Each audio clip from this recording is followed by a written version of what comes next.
Le développement des agropoles, entendez pôles agropastoraux pour la révolution agricole en RDC. Cette initiative présidentielle va aider la population à constater la gouvernance à proximité. Elle nécessite une mise en cohérence de toutes les politiques dans le domaine agricole et du développement rural. C'est le ministre d'État de l'Agriculture et Sécurité alimentaire, ingénieur Grégoire Mouchaïl Moutombe, qui a lancé ces travaux tout en démontrant l'importance des agropoles dans la lutte contre les importations, dont la RDC est tributaire à 90%. Maintenant, la République est prête à produire, à travailler pour sa population, pour permettre à ce que nous puissions consommer la production congolaise. Les 3 milliards de dollars que nous déversons chaque année à travers d'autres pays vont développer l'agriculture dans d'autres pays. Nous voulons que cet argent reste au niveau du pays et que nous puissions développer notre propre agriculture. Pour le ministre d'État du Développement rural, Moïndo Nzangi, ce projet innovant nécessite une harmonisation de vues.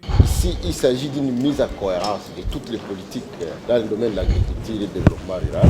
Dans cette mise en cohérence, le chef de l'État, Antoine Félix Tshilombo, insiste pour que nous puissions travailler ensemble. Le ministère de l'Agriculture, c'est le ministère de production. Il doit nous aider à réduire effectivement nos dépendances vis-à-vis de l'extérieur pour la production de nos aliments et d'arrêts alimentaires. Mais le ministère du Développement rural, c'est un ministère d'encadrement. Selon le conseiller principal du chef de l'État au Collège Agriculture, Peter Kassongo, les agropoles vont créer des conditions pour attirer des nouveaux investisseurs. Et donc les agropoles vont effectivement, comme le ministre l'a dit, permettre de créer des conditions qui vont attirer non seulement de nouveaux investisseurs, mais motiver davantage ceux qui sont sur place, les populations locales, à se lancer dans les activités de production. Le coordinateur du Fonds social, Philippe Ngwala, s'est exprimé en ce terme. L'initiative Agropole vient donc, en termes de mise en cohérence, renforcer un certain nombre d'aspects qui sont déjà développés dans le cadre du programme de transformation de l'agriculture. C'est pour cela que nous sommes là, pour jouer notre rôle en tant que gestionnaire fiduciaire pour la mise en cohérence de toutes ces initiatives.